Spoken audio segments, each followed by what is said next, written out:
This channel does not promote any violent, harmful, or illegal activities. All content provided by this channel is meant for an education purpose only.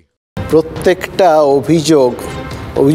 অভিযোগ ছাড়া আর কি একটু ঠান্ডা মাথায় ভেবে দেখুন তো, তৃণমূলের এই যে অভিষেক এবং মমতা বন্দ্যোপাধ্যায়ের মাঝখানে কে ঢুকছেন?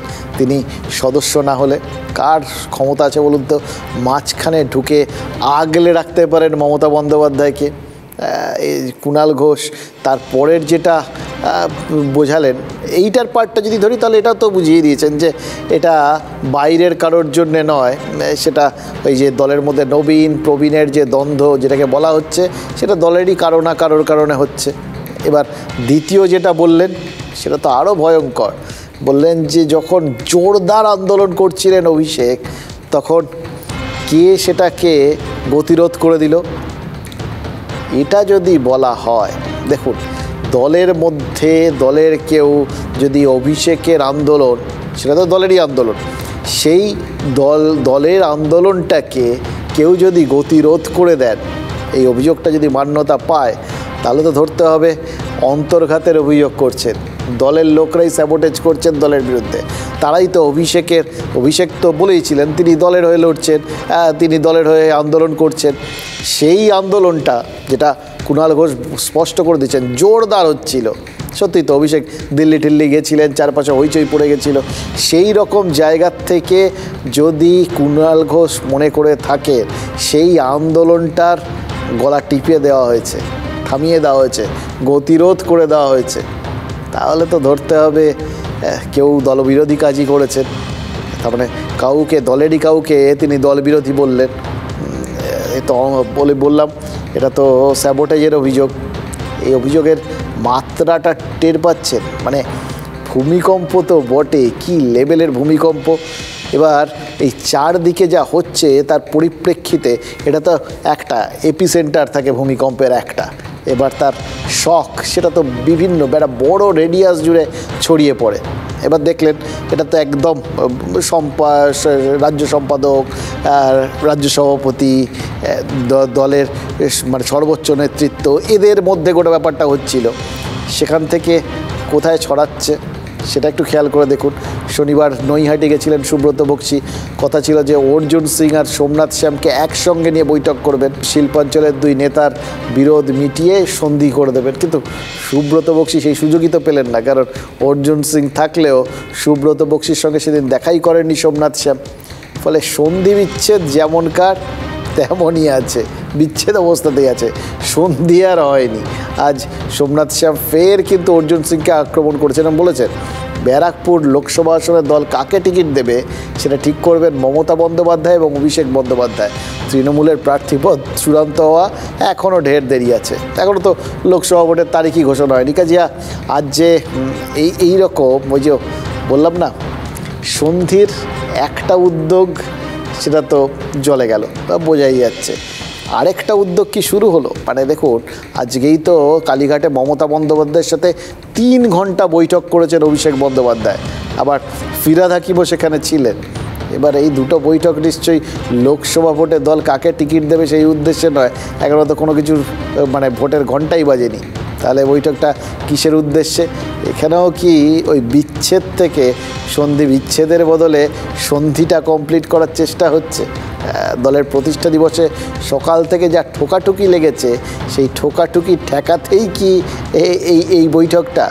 গুহা মানবরা পাথরে ঠুকে আগুন জ্বালাতে শিখেছিল, আগুনের একটা ফুলকির থেকেই কিন্তু যে কোনো সময় জঙ্গলে দাবানল ছড়িয়ে পড়তো। তৃণমূলের নবীন শিলার প্রবীণ শিলা এই যে ঠোকাঠুকি চলছে, তাতে যাতে দাবানল না হয়ে যায় সেজন্যই কি মমতা বন্দ্যোপাধ্যায়ের বৈঠক? শিলা তাচ্ছে বুঝেই কি জল ঢাললেন তৃণমূল নেত্রী, মানে অন্তত জল ঢালার চেষ্টা করলেন। কুণাল ঘোষের অভিযোগ ছিল যে অভিষেক বন্দ্যোপাধ্যায়ের আন্দোলনকে মার খাইয়ে দেওয়া হয়েছে। গত শনিবারই আপনাদের বলেছিলাম কেন্দ্রীয় বঞ্চনার বিরুদ্ধে আন্দোলনের আরও চড়া সুরে আন্দোলনটাকে বাঁধতে চেয়েছিলেন অভিষেক বন্দ্যোপাধ্যায়, সেটা হয়নি বলে তো তিনি অনেকটা অভিমান করেছেন, নিজেকে সরিয়ে রেখেছেন। এটা তো ঘনিষ্ঠ মহলে দলের যে নেতারা তার সাথে দেখা করতে গেছিলেন তাদের নাকি তিনি জানিয়েছিলেন, কিন্তু সেটা তো তার ঘনিষ্ঠ নেতারা, নবীন গোষ্ঠী। আর তৃণমূলের প্রবীণ গোষ্ঠীর প্রবীণ সাংসদ সুদীপ বন্দ্যোপাধ্যায়, তিনি আজ বলেছেন মমতা বন্দ্যোপাধ্যায় না থাকলে বাংলাকে ছাগলের তৃতীয় সন্তানের মতো ট্রিট করা হবে। তার মানে কি? প্রথম কথা, এখান থেকেও তো ওই প্রশ্নটা আসে যে না থাকলে মানেটা কি? এই মুহূর্তে তো না থাকার কোনো সম্ভাবনা নেই নাকি? তার মানে কি তার মনে হচ্ছিল কোনো এরকম সম্ভাবনা তৈরি করার চেষ্টা হচ্ছিল? এবং দ্বিতীয়ত, সুদীপ বন্দ্যোপাধ্যায়ের মতো নেতারা কি মনে করেন যে যে আন্দোলনটায় মমতা বন্দ্যোপাধ্যায় নেতৃত্ব দিচ্ছেন না, বা যে আন্দোলনের নেতৃত্বে মমতা বন্দ্যোপাধ্যায় নেই, কেন্দ্রের সরকার তাকে কোনো গুরুত্বই দেয় না? মমতা ব্যানার্জি যেদিন থাকবেন না, বাংলা ছাগলের 3 নম্বর বাচ্চা হয়ে গিয়ে মায়ের দুধ খাবার জন্য 5 থেকে 2 পাবে কিনা খুব সাবধানে থাকবে। যুবকরাও বলে মমতা বন্দ্যোপাধ্যায় এগিয়ে চলো, আমরা তোমার সাথে আছি। আর আমাদের মতন বুড়োরাও 65 বছরে বলে মমতা দিয়ে এগিয়ে চলো, আমরা তোমার সাথে। আমাদের মধ্যে কোনো ভেদাভেদ নেই, চাটার পাটার চমট চমট বেরোয় আলাদা। আজকে মমতাদি মুখ্যমন্ত্রী, একটা সুদূর ভবিষ্যৎ আসবে যখন মমতাদি আশীর্বাদ করবেন আর অভিষেক বন্দ্যোপাধ্যায় মুখ্যমন্ত্রীত্বের শপথ নেবেন। মূল কংগ্রেস কোনো রাজনীতির দল না, এটা একটা সার্কাস পার্টি। সার্কাস পার্টিতে অনেক ধরনের ক্লাউন থাকে, জোকার থাকে, এক একজন এক এক রকমের জোকারগিরি করে মনোরঞ্জন দেবার চেষ্টা করছে, আর সেই ফাঁকে যে যা লুঠের রাজনীতি, লুঠের কারবার বহাল রাখছে। ভাবুন, একই অঙ্গে কত রূপ, মানে একই দলের তো বিভিন্ন নেতা, তাদের এক একজনের বক্তব্যগুলো খেয়াল করে দেখুন। একদিকে বলছেন সবাই এক হয়ে গিয়ে যাবেন, আবার আরেক দিকে তার সঙ্গে সঙ্গে এই গোটা বিষয়টায় খানিকটা করে একটা প্রশ্ন বা খানিকটা একটা চিন্তাভাবনার রসদ কীরকম করে গুঁজে দেওয়া হচ্ছে। হয়তো শুনলেন লাস্ট কুণাল ঘোষের যে বক্তব্যটা, যে একটা সময় আসবে যখন মমতা বন্দ্যোপাধ্যায় আশীর্বাদ করবেন আর অভিষেক বন্দ্যোপাধ্যায় মুখ্যমন্ত্রীর পদে শপথ নেবেন।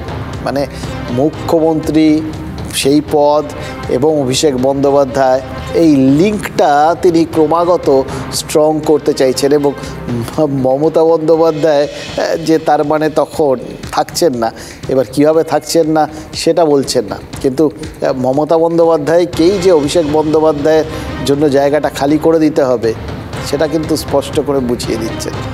তাই জন্যই বোধহয় সুজন চক্রবর্তী একটু বেশি সরলীকৃত করে ফেলেছেন, এত সহজ সরলভাবে বলে দিচ্ছেন তো তৃণমূলের নেতারা, তাই জন্য তারও সরলীকরণটা একটু বেশি সহজ সরল হয়ে গেছে আর কি। দেখুন, সত্যি কি ব্যাপারটা সেরকম?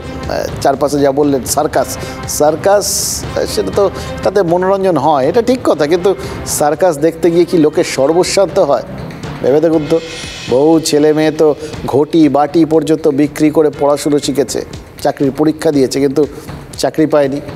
আরও বহু গরিব ঘরের ছেলে মেয়ে, তারা আবার ওই ঘটি বাটি বিক্রি করে কারুর না কারুর ফাঁদে পা দিয়ে, হয়তো জমি বন্ধক রেখে বাড়িঘর বিক্রি করে টাকা পয়সা দিয়ে একটা চাকরি পেয়েছিল, সে চাকরিটাও যাওয়ার উপক্রম হয়েছে, তাদেরও তো আমও গেল ছালাও গেল অবস্থা। তাহলে যেখানে এত কিছু যায়, সর্বস্ব চলে যায়, সেখানে মনোরঞ্জন কী করে হয় বলুন তো?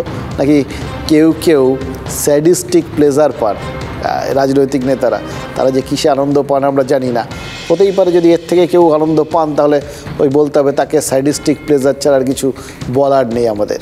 যে দুর্নীতির অভিযোগ, সেটা তৃণমূলকে যেটা সব থেকে বেশি বিব্রত করেছে সেটা তো ওই শিক্ষা নিয়োগ, এটা তো আমরা দেখেছি।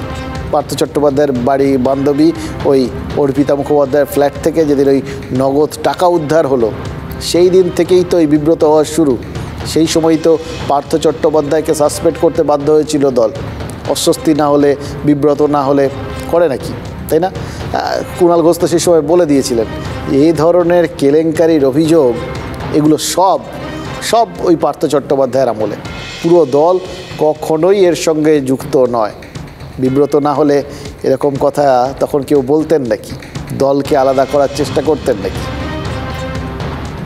যে ধরনের কেলেঙ্কারির অভিযোগগুলো আসছে ওগুলো একটুও ব্রাত্য বসুর জমানায় নয়। যদি কোথাও কোনো অভিযোগ থাকে, মুখ্যমন্ত্রীর দিক থেকে যা করার তিনি করে দিয়েছিলেন। পার্টির মহাসচিব এবং তৎকালীন শিক্ষামন্ত্রী পার্থ চট্টোপাধ্যায় আমার মনে হয় বিস্তারিত বুঝিয়ে বলতে পারবে। পার্থদার ক্যাবিনেটে আমিও মন্ত্রী, যদি কোনো জায়গায় হয় তাহলে ততটা দায়িত্ব পার্থদা, ততটা দায়িত্ব আমারও। ক্যাবিনেটের মেম্বার কুণাল নয়, আমাদের এটা যৌথ দায়িত্ব, আমি সেই ক্যাবিনেটের মেম্বার।